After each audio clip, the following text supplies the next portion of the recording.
You like movies? Yeah, I like movies. So do the boys on We Doing Filmographies. What is... As they crank out episodes on rad actors they like, you can discover that Ray Liotta's first role has him doing a bad thing with a hose. Are you talking to me, though? Or how in Ding-a-Ling List, Robert Longstreet donates his penis to his penisless best friend. Kind of feel like you're doing... Does that sound pretty cool? Yeah. Not as cool as Brad Pitt seeing his reflection for the first time and saying he looks like Mother. Okay, I don't know what... Tune in to We Doing Filmography's podcast on all podcast platforms and listen to Jason and Jules wade through garbage, gold, and boredom one movie at a time. Wait, us? Yeah. Oh. That's what we doing filmographies.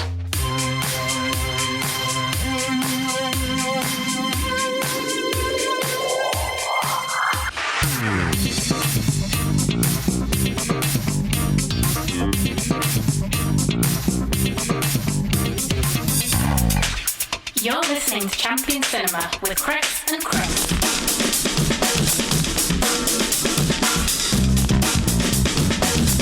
Hello, folks, and welcome to Champion Cinema. I'm Chris with the Chow Yun Fat. I'm just laughing because in my notes it's spell checked it again and putting his name as Chow Run Fat. It doesn't like Chow Yun Fat. It does not. And I'm Chris with a Ken Leung. Okay. Lovely. Yeah, this week, as we did last time we did a year in review show, we picked a couple of films from '98 to do. Did a kind of good double bill with Replacement Killers and Rush Hour. Both interesting films when you think about it. Not Jackie Chan's first movie, but kind of his resurgence into Hollywood and stuff, and Chow Yun Fat. Yeah, in the post I put like Chow Yun Fat's debut in Hollywood and Jackie Chan's re-debut. Yeah. And then you've got like things which we'll get into, but like both kind of have a child at the centre of the story as well. Yeah, there's quite a few links, like tenuous links between them. Yeah, I've got a list.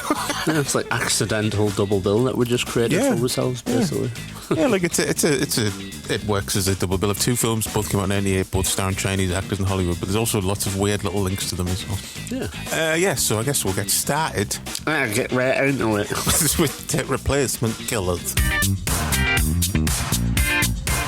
Champion Cinema. So The Replacement Killers came out in 1998. We are reviewing the extended cut, but the extended cut is generally the main version available now, thankfully, and that runs for 1 hour and 36 minutes. It's directed by Anton Fuqua.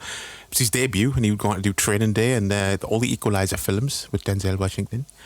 It stars Chow Yun Fat as John Lee, Mira Sorvino as Meg Coburn, Kenneth Zhang as Mr. Wei, Michael Rooker as Detective Zedkov, Jürgen Prochnow as Kogan, Patrick Kilpatrick as Price. He's not in it a lot, but I thought I'd mention him because he's Sandman in Van Damme's Death Warrant, and he's terrifying. Till Schweiger as Riker and Danny Trejo as Collins. But what is the film all about? Well, a triad crime lord seeks revenge for the death of his son after he is shot and killed by an American police detective played by the Rooks. John Lee is played by Chow Yun Fat. He is assigned to be the assassin to assassinate the police officer's son in revenge. But when Chow Yun Fat, John Lee, can't go through with the job on moral grounds, he finds himself becoming a marked man.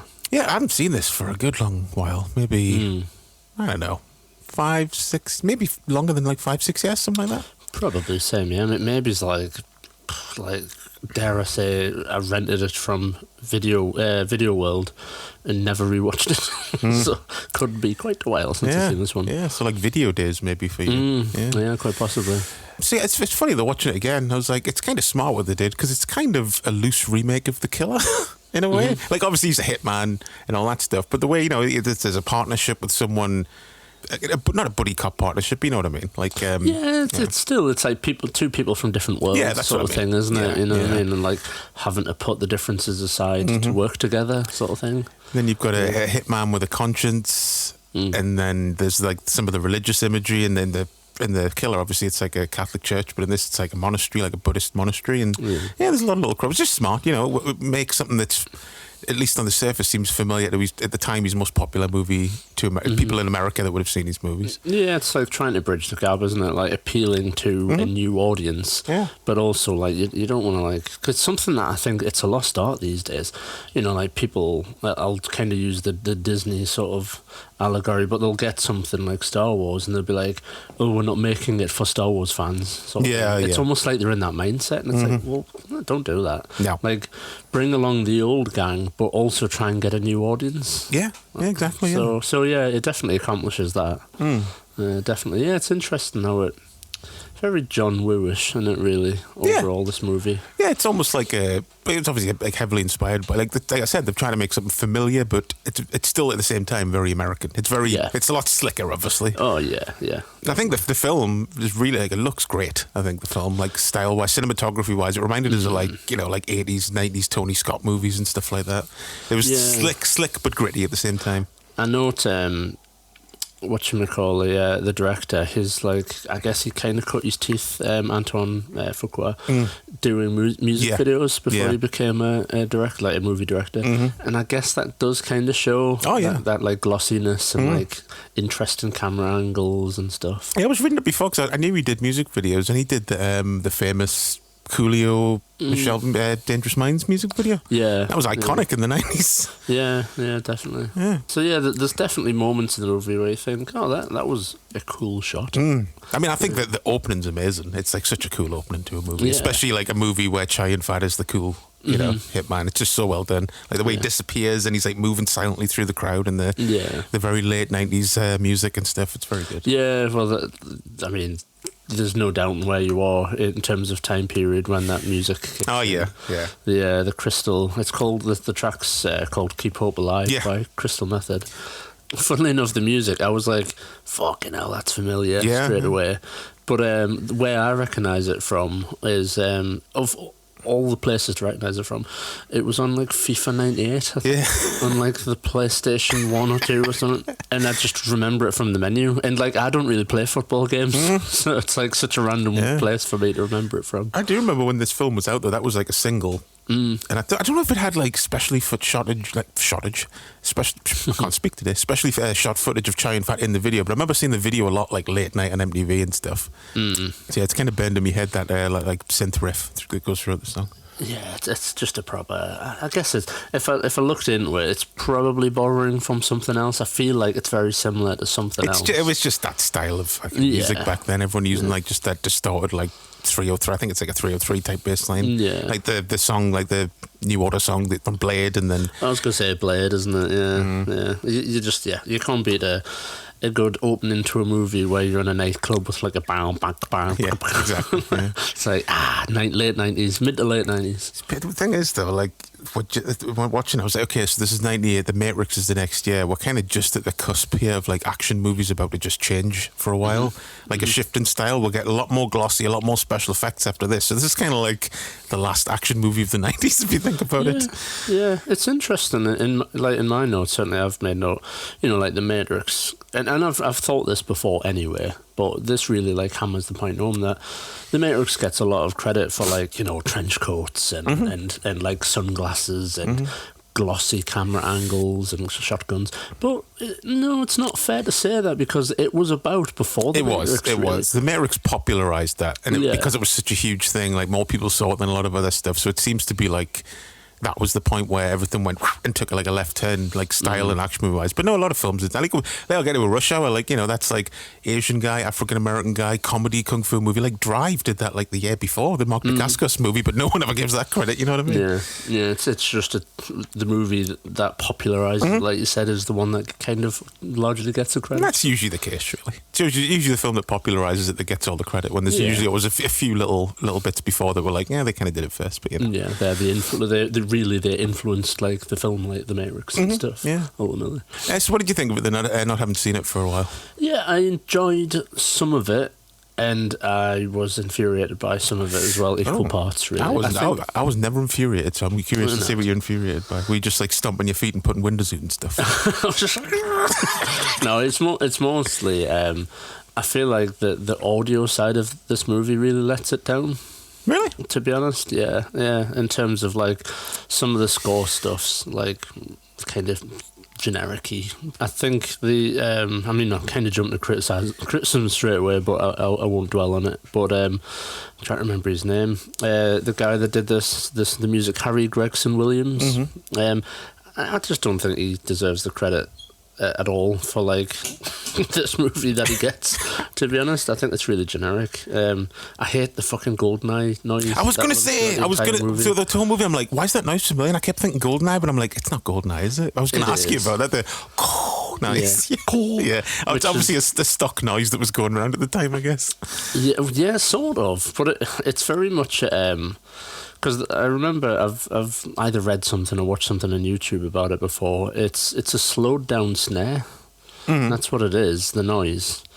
And it was specifically done by the composer Eric Serra for GoldenEye, the movie. And that noise also appears in Fifth Element, which was also scored by Eric Serra. Oh.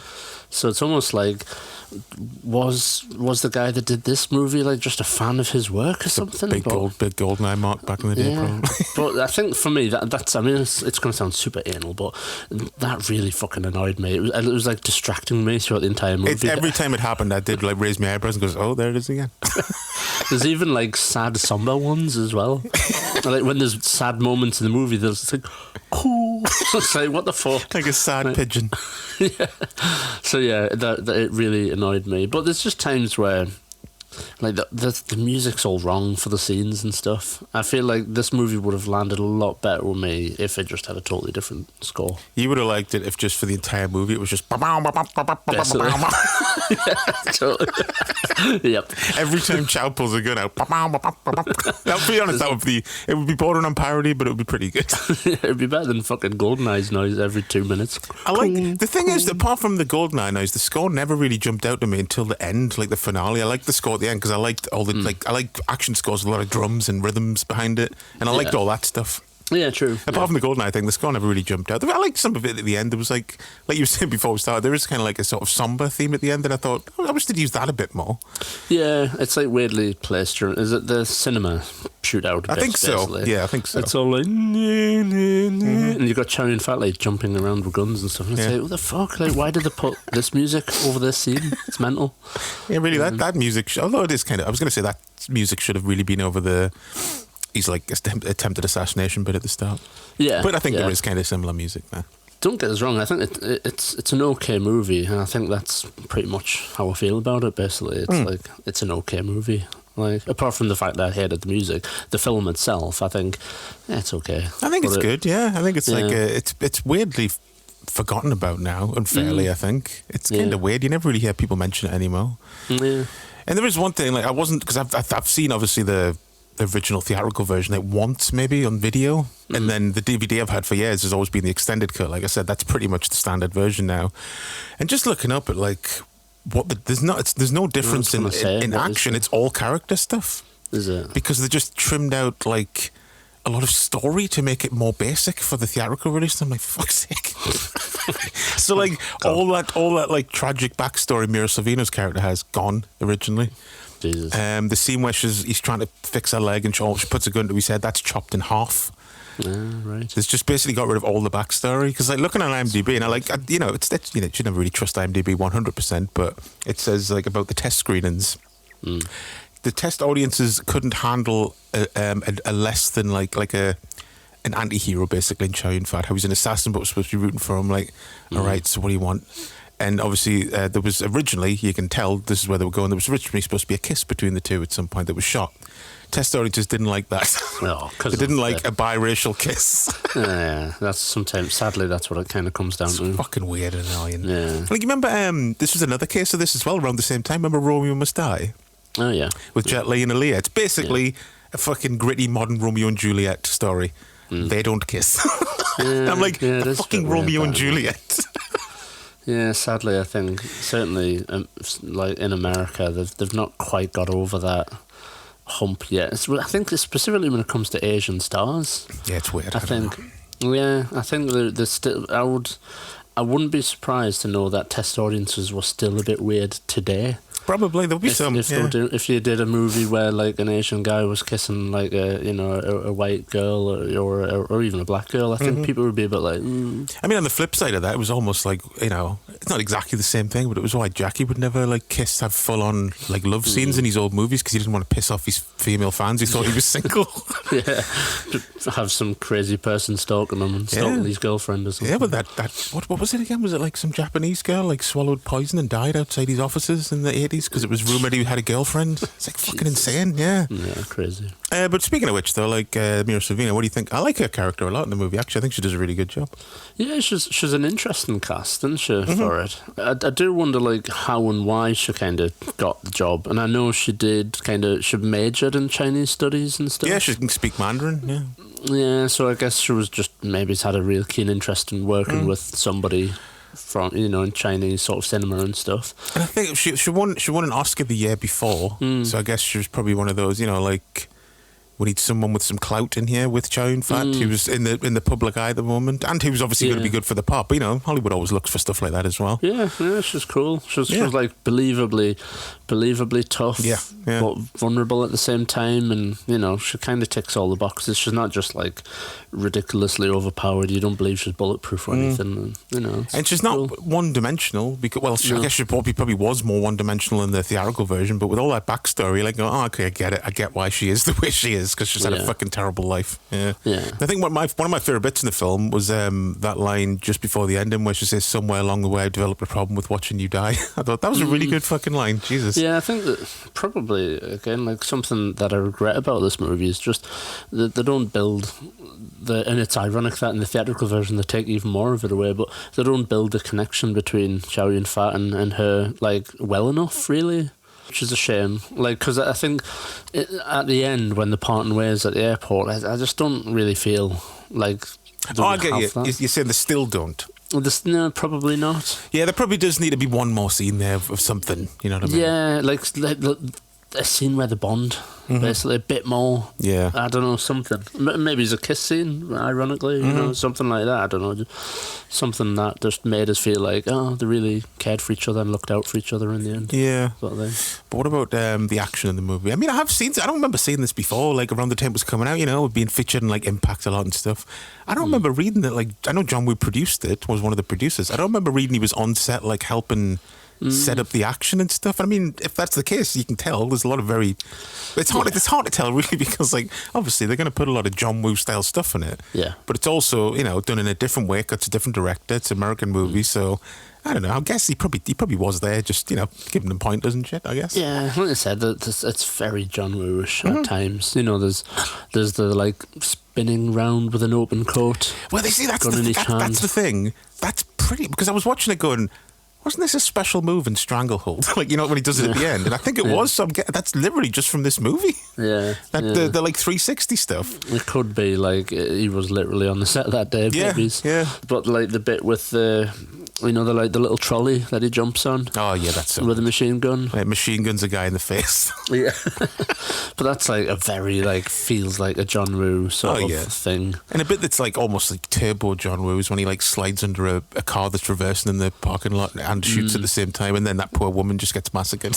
Yeah, pretty dark, really. That as well. Yeah. Again, like playing more on his character having like a moral code. Yeah. How he like kind of stops and hesitates. Yeah. Yeah, no, I didn't notice. I remember this, but Al Leong pops up right at the end to get shot by Chow Yun-fat. I was like, is there anyone who hasn't been killed by Al Leong? Like, does he maybe have a list somewhere? A bucket list. Yeah, and he's like, oh, Chow Yun-fat movie, yeah, put me in there. I want to get killed by two Berettas by Chow Yun-fat. Possibly. Yeah. Yeah, it was a blink and miss cameo, but like if you're familiar with Al Leong, you can't miss him as well. It honestly feels like it was just put in there as a Easter egg because he literally you never see him, and then in the last 10 minutes he just pops out a door and gets shot. Yeah, that's hilarious. Yeah, but that and I do love that ending where it's just in a narrow alleyway and he's just shooting at the car. And the bit I was talking about the other night, as you call them, lips out moments, was the moment where he just jumps on the bonnet and just unloads into the windshield. Yeah, it's so good. It's really cool. Yeah, that whole bit's really nice. And It like, is. the back, like all the lights and stuff, you know, like the neon stuff in the distance and things. It all looks really nice. So, I mean, it's a really good-looking movie. Like, good-looking, slick but gritty action movie. It's such a good look, yeah. The only thing, and I hate to keep whinging about it, but the more like criticisms that could have made the movie better is probably not enough Rooker. No, I was going to say that. That's one of my criticisms. I would like to see more Rooker, yeah. Yeah. Like, just punch his character up a bit more. Like, I guess he was the MacGuffin of the movie, kind of, almost. Like, I like, certainly like the twist. The contract wasn't for him. Yeah, it was for his son. Rooker. It's for his son. And, like, it makes sense when it reveals it in the movie. You're like, oh, yeah, because he's like, fucking, you know, his son was killed, so he's going to kill his son. Yeah, makes sense. But it's like, that's kind of Michael Rooker's only purpose in the movie, really. Yeah. To be that target. And it's just shame. I don't know. Maybe I would have liked to see Michael Rooker and Chow Yun-fat back to back fighting off the villains. Well, that's what I was going to say. Like, if you did that, then it would just be the killer. Yeah. You know what I mean? That's probably why they didn't do it. They're like, oh, we've got to change it somehow. We can't just fucking remake the killer. Too much on the nose. Yeah. But yeah, I was watching it going like, I wish someone would give, because Rooker's like, you know, everyone likes Rooker, everyone knows he's a good actor, but he's kind of underused, and I wish someone would give Rooker now, at the age he is now, like a grizzled cop role again. I want to see old Rooker as a hard-ass grizzled cop, that's what I want. You never know, it might come. Give him his own TV show, fuck it. I'll tell you what they shouldn't do, though, Michael Rooker, is give him a goatee. He does look weird with the goatee, doesn't he? Yeah. It looks like drawn on or something. I was going to say, I'm not sure that goatee's real. I think that's like spirit glued on, spirit gum. One of them face makings. Yeah, because it's like every time he was on camera, I just couldn't take my eyes off his beard. I was like, that doesn't look right. It looks too big for his face. It's the way he shaved it. Yeah, it looks odd. Yeah, so bless him. So yeah, if you're listening, Michael Rooker, keep away from the goatees. Yeah, if you got to do it full beard, you look badass with a full beard. So. Yeah, exactly. So some tenuous links with Russia. Both films have a police sting by the docks early on. American filmmakers love Chinese gangsters at the docks, apparently. Totally. Both Jackie and Chow wear a black suit with a red tie, which is a good look. I'm gonna rock that one day. The black suit, the red tie. I think it looks good. Do it. And the most slim was the guy that plays Eddie, the mechanic. The big guy. Oh yeah. Like I was like, he kind of reminds us of like Chris Penn. Like he had the same voice. Yeah. And he was in Rush Hour. And also played Nice Guy Eddie in Reservoir Dogs. There you go. That's the most slim, tenuous one. It is quite slim. But speaking of old footboy, his criticisms again, I don't care.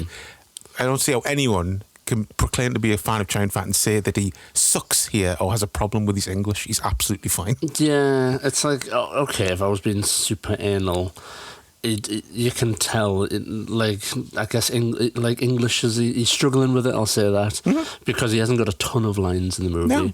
But I certainly wouldn't criticise it. If anything, he's just kind of a no-nonsense hitman whose first language isn't English. And it's not like it conflicts with his character. He's a guy from China who has come over and he's a hitman for hire to pay off a debt. He's not like a guy who grew up in Chicago. Yeah, exactly. So it does totally work. But yeah, fucking, I don't know. I don't know what Tarantino's problem was.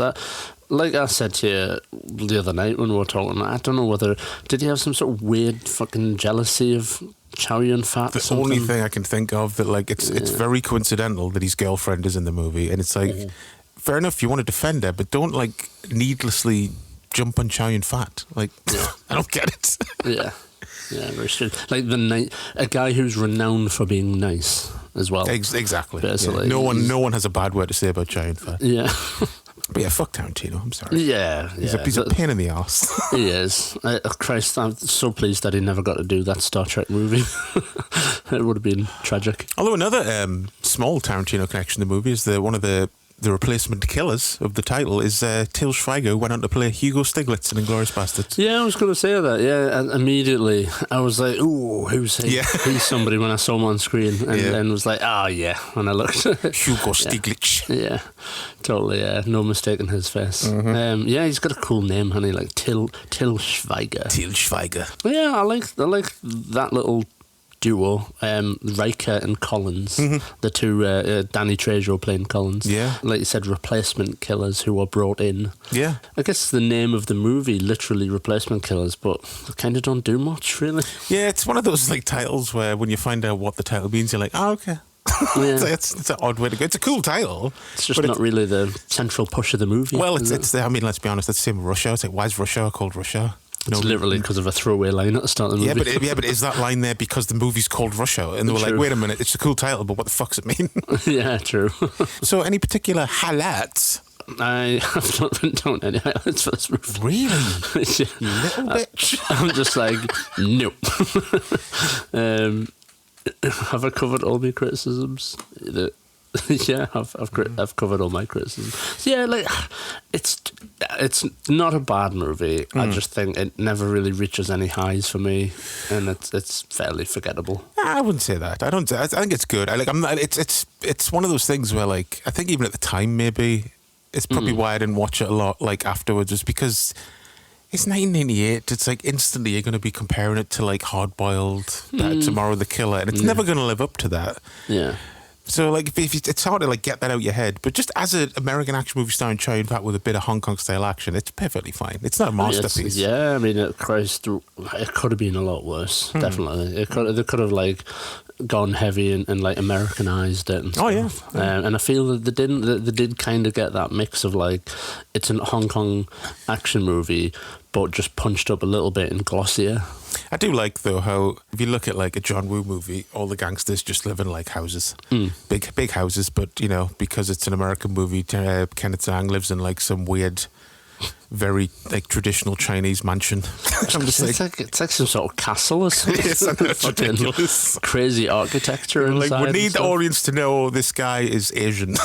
Yeah. It's like, we get it, but come on. Have a gong and have a dragon dance going on in the background. Yeah, it's like almost to that level, yeah. It's a bit He's much. like opening fucking fortune cookies and stuff. Yeah, That's just what the whole fucking hog, yeah. But what about you? What's your highlight? I'd be interested. Well, like I said, as much as I don't remember it, like, I'm glad that the extended cut is the one available now, because that Jericho cut just sounds like it was gutted of all its, like, charm, basically, if you know what I mean, all the character stuff, yeah. And like I said, I like that line, that somewhere along the way line that she delivers at the end. I think they could have used a bit more to solidify the relationship, but that does sort of put a full stop on, like, okay, they're on the same page now. Yeah. And like I said, I like the finale in the alleyway. I thought it was really good. Me too, I suppose. Like, if I was going to be pinned down on it, probably that. And I think we talked about this the other night as well, but I really like the reloading bit. You know, where right at the end where, like, Chow Yun-fat and Kenneth Tsang, they, like, quickly reload when they run out of bullets. Yeah, that's the bit where I was like, we did that in a little short movie we made years ago. I was like, well, we're subconsciously ripping this off. Well, most of us have seen it, like, fairly recently, and it just stuck in our heads. Because it's exactly the same. Yeah. But as for criticisms and stuff, the action's good. It doesn't quite, like I said, doesn't quite get the way you want it to. There's not like... There needs to be more... I'm not expecting this good, but there needs to be more Chow Yun-fat sliding down the banister and hard-boiled moments. There's not a lot of moments where you go, oh, that was cool. Yeah, and probably some of that's down to the editing a little bit. Like maybe like there's times where it doesn't let the action breathe, so like the camera cuts a lot. Yeah, you've got to remember as well, like, this is around the time, you know, just a few years before, where John Woo was forced to cut, like, 5 minutes of violence out of Hard Target. So I'm imagining there's still... Anything that's probably missing from the action is probably just bullet hits, which probably would let the action scenes breathe a little more. As gross and violent as that sounds. Yeah. We need to see more bullet hits. Yeah, get more squibs. Shout out as well, though, to, because we haven't really talked about him, but Jürgen Prochnow. I always think he's like, he really elevates a movie. Oh, in it. He's always such a good villain. He's got like one of those faces made out of granite.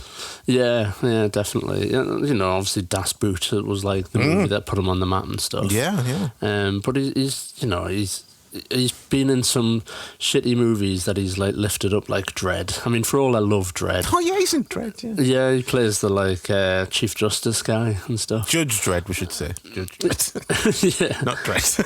Yeah, true. Sorry, I'm just saying Dredd, but yeah, Judge Dredd, the Sylvester Stallone movie. Yeah, he's the guy that gets his arms ripped off by the robot. That's right. Yes. But again, like, kind of lifts it up as like a guy you love to hate. Yeah. Sort of thing. He's got a really brutal line where he says, like, the boss won't be happy until the boy's brains are in the cop's lap or something like that. And you're like, oh, Jesus. Yeah. I said it's like, the way he does it's very straight, and he's a serious actor. Oh, basically. yeah. So, yeah, I really enjoyed him in the movie. Yeah, he's really good. He's always good. Yeah, it's good when he turns up, you're like, he's going to be an entertaining bastard. Yeah. He's just because Dune's very much of the moment these days. He plays the Baron as well in Dune. Not the Baron, sorry, the Atreides. Duke Atreides, whatever he's called. Cool.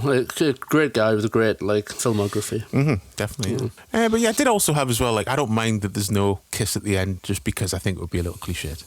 Yeah, I think sometimes not because of racial issues. I just think the kiss would be too much. Yeah. We're in an age now where I feel it's a lot better for that now.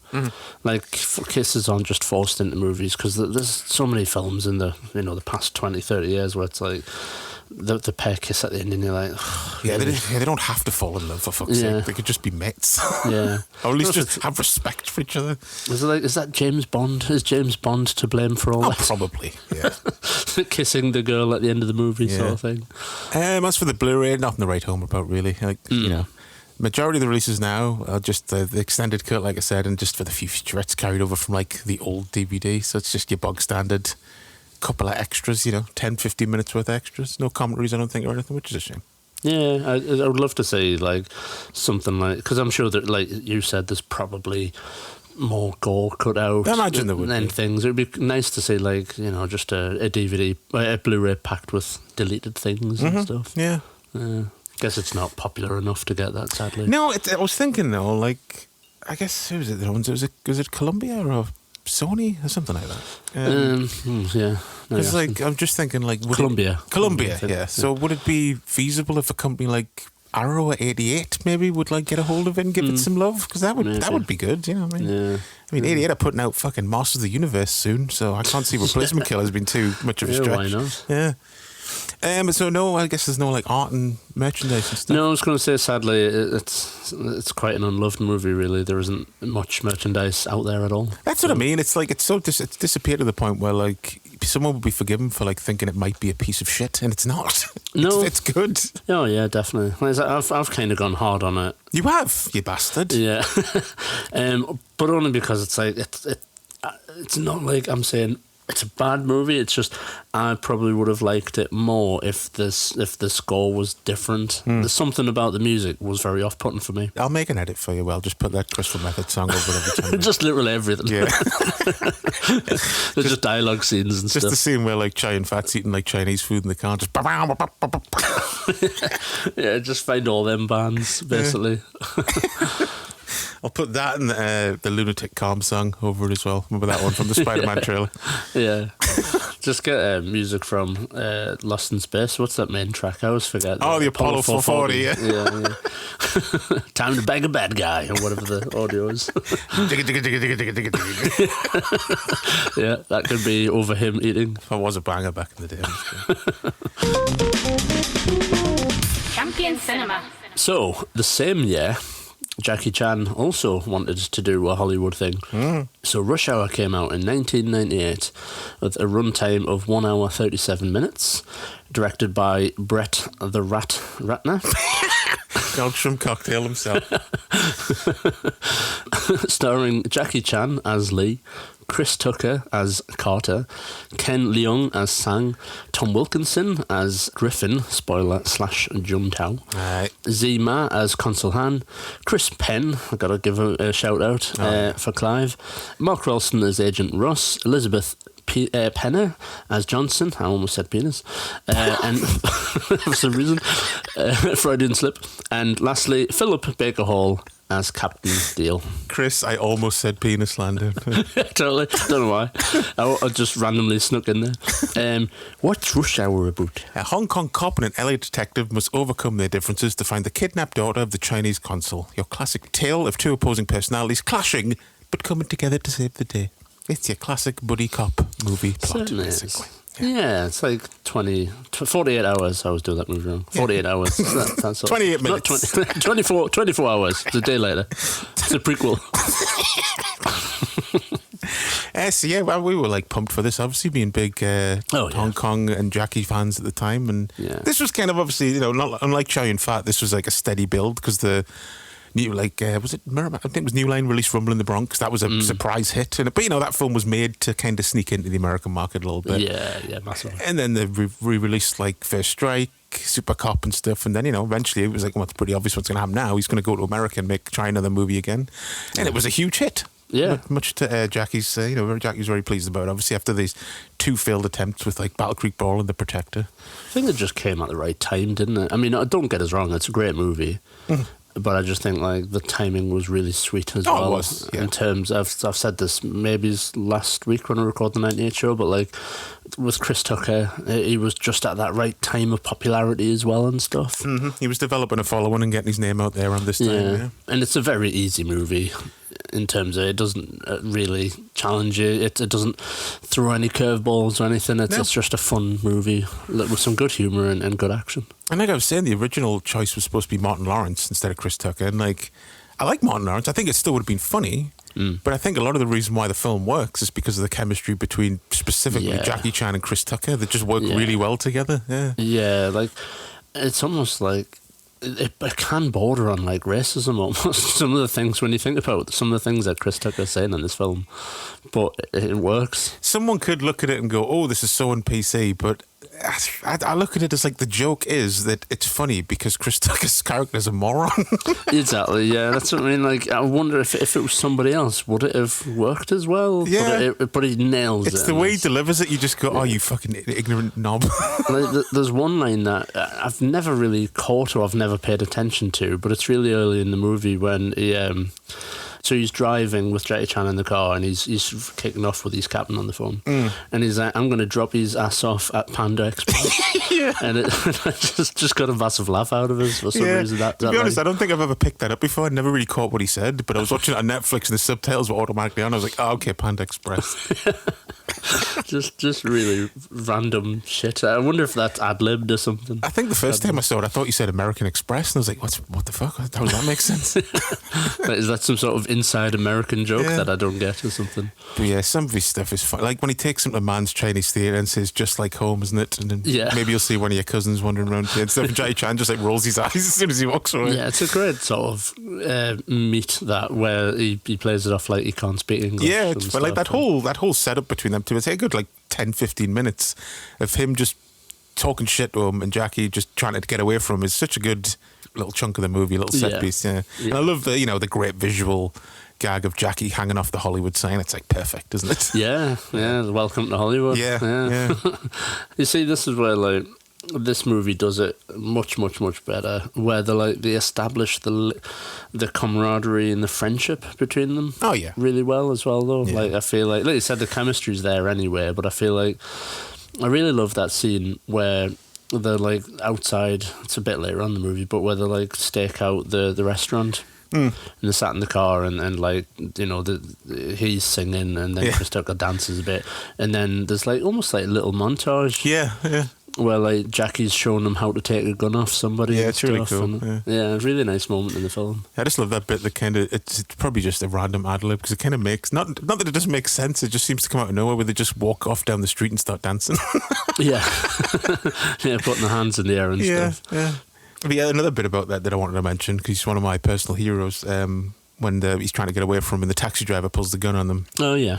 That's Gene LaBelle. He's a judo legend, and he is the guy that choked out Steven Seagal and then he soiled himself.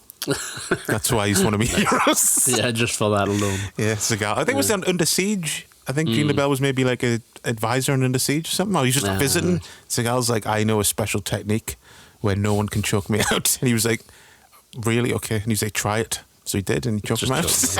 Good. That's like a classic ask a wrestler to power slam you sort of thing. Yeah. And then be annoyed when you get power slammed. Don't ask a judo champion legend to choke you out. No, exactly. That's what I mean. Crazy talk. Yep. Yeah, it's a very deliberate cameo there, isn't it? That bit. Yeah, I don't think I knew who he was when I first saw it. And then years later, I was like, oh, okay, that explains why he's got such a prominent moment in the movie. Speaking of random cameos, I don't know, I didn't look this up, but there is a bit in in the film, I often wonder who are those people. Where there's a couple, I think I'm tempted to say, man and woman, that asked Jackie Chan for directions at one point. I'm like, who were they? Like, what is that scene? No, I don't know.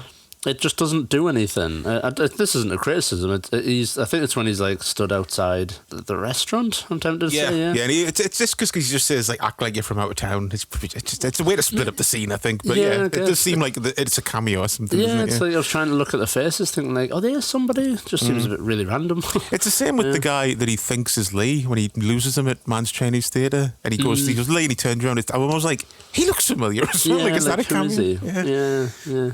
Obviously, I've caught this before, but it's cool to see Mars. He gets like a little cameo at the start of the movie as well. Yeah. One of the henchmen. Ken Lowe's one of the henchmen as well. Yeah. The one that kicks Carter in the face. Yeah, Jackie bringing these mates over, basically, I guess. Yeah, that's one thing I find I've always found kind of weird about it, that like maybe they were just trying not to make it this kind of movie, but there's no bad guy that Jackie like could or does have like a one-on-one fight with at the end or something. But maybe they were just trying to stay away from that. I guess Jackie was like, I want to make an American movie. Yeah, do you know what I mean? Yeah, not just have like a kung fu bit at the end. But you're right. It is interesting that he never really has that one-to-one sort of thing. No. And like the fight at the end, because I've listened to Brett Ratner's commentary ages ago before I disliked him.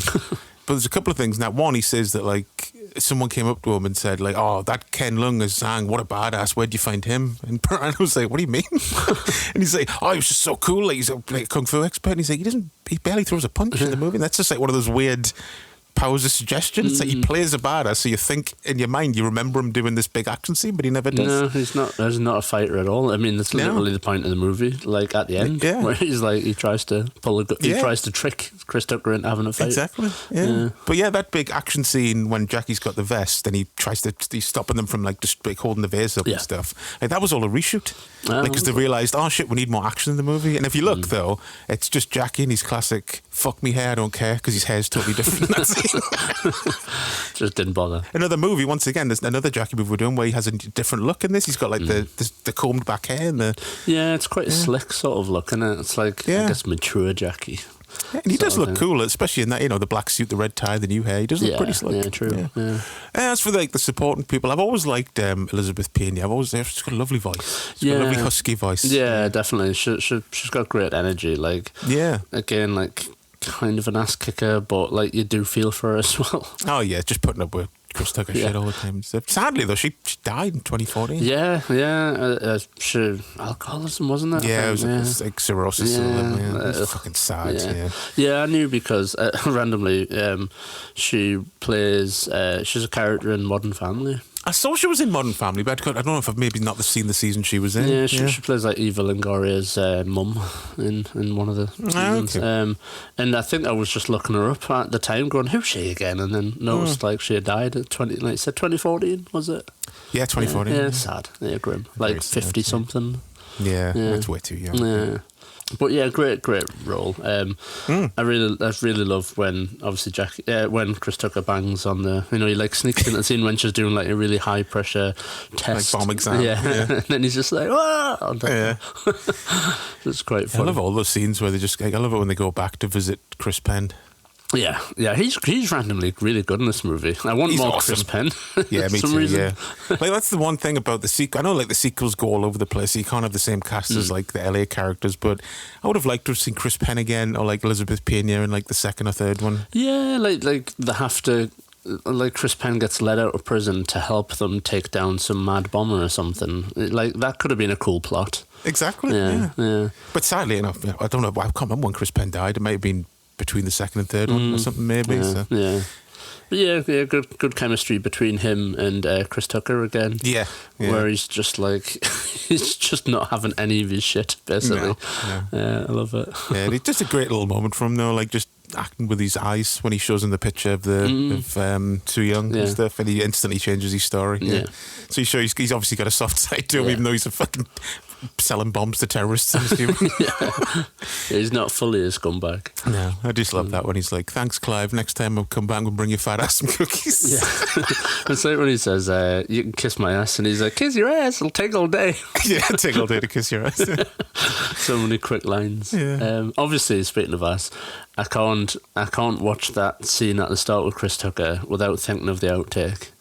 Oh, I know. Yeah, that cop who just fucking, for some reason, shouts, "Show me your ass." He's like, "What?" Yeah, Tucker off camera go, "Show me your ass."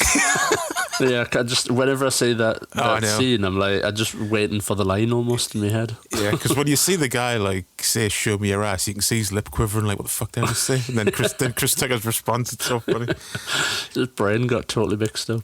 I do love the bloopers in all the Rush Hour movies. They're always so good. I'm glad they kept that tradition going with the Rush Hour movies. Yeah, definitely. You just know that, like, because Chris Tucker's like such a crazy character, like, you know, getting these lines wrong all the time. Oh and yeah, stuff. ad-libbing the fuck. Yeah, there's just good like content there to be had. Basically, that bit where you can genuinely just hear Brett Ratner laughing in the background in Rush Hour 3 when Chris Tucker has a fight scene, he actually wins for a change, and then he just stops and then starts dancing and singing "Everybody Was Kung Fu Fighting," and you just hear someone like wailing in the background. It's just Brett Ratner. They just kept it in the movie. Genius. But what about big highlights of the movie? Wipe yourself off, you dead. Oh, that's so good. It's a great comeback, and just the way Tucker delivers it is so fucking cool. Yeah, it's good setup and payoff. When Sang delivers it, it's like really menacing because he's got that awesome scar like right on his eye at that point as well. And he's like, "Wipe yourself off, you're bleeding." And then wipe yourself off, you dead. It's so good. So cunty, in a good way. And also like how beforehand, once again, it's I'm sure someone could see that and go, "Is that a bit racist?" What he says, "I've been looking for your sweet and sour chicken ass." Once again, it's the way he delivers. It's funny. Yeah, he gets away with it basically. Yeah, but I guess I've always looked at it as like he's calling him a chicken, but with a Chinese term at the start of it. I don't know, because he's always fucking running off from them all the time. Yeah. I guess, I mean, just broadly speaking, I think it's like whenever Tucker and Chan are like interacting, really, those are like the real highlight.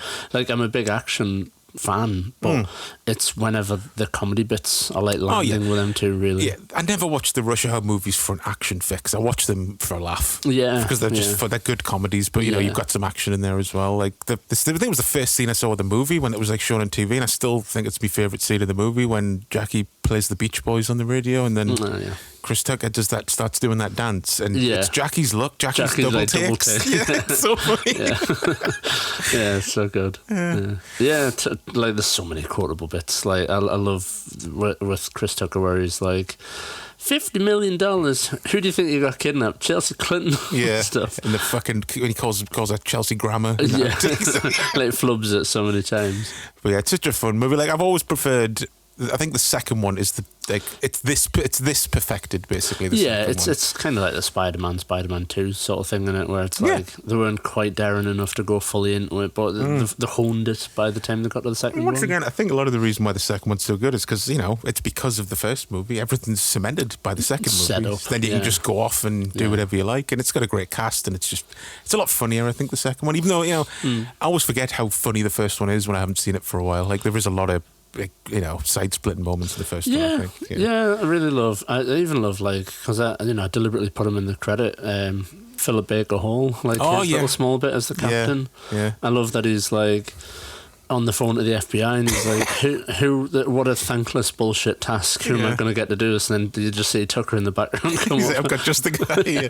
There's again like good comedy. Those bits. I love how it is well. Like it's like it blatantly exists in a weird way, like in movie cop world when he's like, we need to show people we're not afraid to blow shit up. Yeah. And he's like, that's what I'm been saying. Yeah. He probably gets on board with it. I love that bit though, and he's like, when I reach the top, I'm going to make you mayor. And he's like, I prefer it if you didn't. Yeah. Again, like lines like that you could just sort of miss if you weren't like listening out for them. And of course he got old Drake from Aliens as one of the FBI guys. Always nice to see him. Yeah, definitely just randomly popping up. Yeah, Mark Rolston. His name. Yeah, it's quite a good cast, really. I think it is a really good cast. I think this and the second one have pretty mad cast, really, of people. Yeah. But any criticism specifically?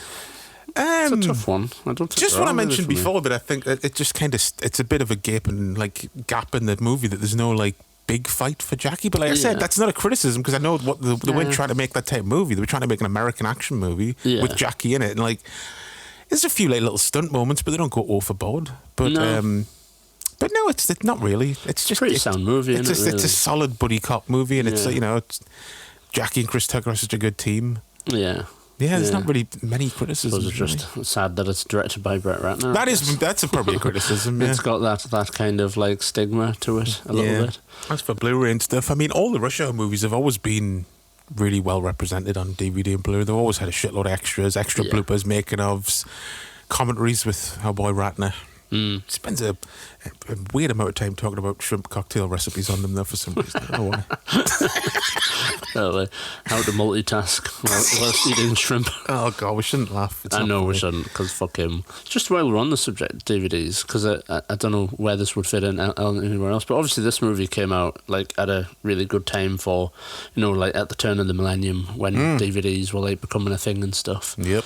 And so, yeah, it got like a really good DVD treatment, like many films did at the turn of at the year 2000 and whatnot. Oui. But like, I saw something the other day about, I think it was like Alien. Alien came out on obviously on 4K, and there was a comment that I saw about how it doesn't have like any animated menus and stuff. Yeah. And saying like that's the thing that's just totally gone away now. Yeah, pretty much has. And it's like, yeah, that's interesting. Like animated menus and just that like love that got poured into, I guess, like extra features and DVD, because it was like a new thing. And so like you got films like Rush Hour that would just get extensive extras and stuff. And it's like, that's just fucking gone that now. I think that's just it, though. The reason the animated menus were like such a thing was just because they could do them. Yeah.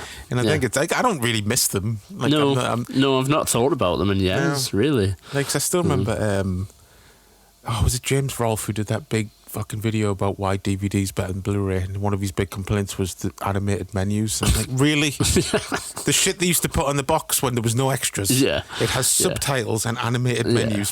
Sign me up. It definitely never sold a DVD to me. Yeah, I was like, animated menus. I never looked at the back of the box and was like, 8-hour making of, bloopers, extended cut. No animated menus, I'm not buying it. There's one that's like, it's laughable. I think it may be like Terminator 2 The Skynet edition, where like you put the disc in and it goes it's like a short movie, isn't it? Yeah, it goes through like the battle scene and there's a Terminator and then it goes through like, it goes into like a big pyramid or something, and it's like Skynet's base or something. Yeah. And it's like, fucking hell, just get to the menu, man. Yeah, I remember when you got that, you were like, fucking watch this. Sure. I was like, is this the film? I don't remember this. And you're like, no, it's the fucking menu.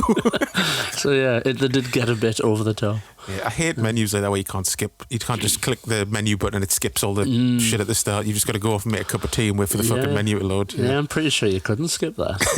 It's ridiculous. So yeah, just interesting sort of, I don't know, shower thought really that like. No, you're right. Yeah, I guess like the excitement of films on disc has truly faded away now. And obviously you've still got like the boutique labels, I guess. Yeah. Packing in the extra features, but like that's. Yeah, majority of the time it's like static menu, which I guess just a time saving thing, But, yeah. So I guess no fan artwork of Rush Hour, but even it's just kind of weird. It's a popular movie. Yeah, no. So again, having a look about, very, very little sort of stuff out there for it. And yeah, no video games. Didn't spawn any action figures or anything. I would love a like Lee and Carter sort of double pack or something. Totally, yeah. Either high end or not. Like a NECA double pack or something. Or a Chris Penn figure. Yeah, comes with like a little C4 thing and stuff. Yeah. No, actually, I just thought of a criticism of the movie. What? C4 wouldn't explode when it gets shot. That's stupid. Oh, it's a movie thing, isn't it? C4 needs a shockwave to detonate. It's actually like extremely like insensitive to fire. You can set it on fire. You can shoot it. You can do all sorts. It wouldn't explode it. If it was dynamite, exactly. That would be nitroglycerin's totally different, but C4, no, it wouldn't explode when shot. So. I've seen Sorcerer. I know fucking delicate nitroglycerin is. So yeah, that's Rush Hour and Replacement Killers. Very good. Yeah, random double bill, but does definitely work. No, I think it's a perfectly in line double bill. It makes a good double bill. Not necessarily like tone wise, but as far as the surrounding facts. Nice. It's just me fucking brain was just like, just finish a sentence. Like, nah, I don't know how to. Here's some words, fuck it. Here's some word salad for you. So as for next week, we're taking next week off because I'm going to visit Chris with a K for a few days, and we can't really be asked to record a show with it. And we did talk about doing like a garden, a live from the garden. We could do live from the garden with birds tweeting in the background and stuff. When we get back though to shows in May, we're going to do post-apocalyptic month because we realised the Mad Max movies, we did them in like something like episode 20. Yeah, back when we were like 12 and we're like Mel Gibson swears at one point. I like a bit where Mel Gibson drives the car. So I don't even know if I still have those really early shows, and they're not online anymore. So we've been wanting to do them for a while again, and Furiosa's coming out at the end of next month, so I thought that's perfect time to do it. So we're going to do 4 Mad Max movies and probably some like other post-apocalyptic movies in between. It feels right. It feels like it's been a while since I watched Mad Max, to be fair. Mad Max 1 and 2. I feel like I've watched Thunderdome recently randomly. But I'll still be because it's the best one. Because it's the most challenging and intellectual of the... Obviously, I'm joking. I still maintain the first 45 minutes is probably the best Mad Max. Oh, yeah. I think that's... Yeah, we'll get to it, but that's maybe is like the worst thing about the movie, that it does a really good start and then it just punches you in the face. Yeah, it's a little bit like a really good pilot, and you go, I can't wait to watch the next episode. What the fuck happened? Totally. So yeah, that'll be next month. A lot of post-apocalyptic Mad Max shenanigans next month. It'll be fun. It's been a while since we've done a theme. I think John Woo month was the last time we did a themed month, so it'll be nice. At least we'll know what we're doing every week instead of going, what do we do next week? Would I tell you we need to get like a tombola machine or something? We've been talking about that for like 9 years, getting a tombola. Movie tombola. So yeah, until next week. Next week. You can find us on Instagram at Champion Cinema Pod. Go leave us some lovely reviews on iTunes, Apple Podcasts, whatever it's called. For a while, we got a lot of traffic from a podcast place called Podcast Republic. Oh. And I checked on there, and no reviews. The bastards. Like, at least leave us reviews, man. Come on. Yeah. Even if it's bad reviews, give us the feedback. What can we improve? Yeah, and we'll just ignore it. But be nice to hear from you. So yeah, until then, folks, keep it real, and we'll see you down the pit. Yeah, see you in the heap. Bye.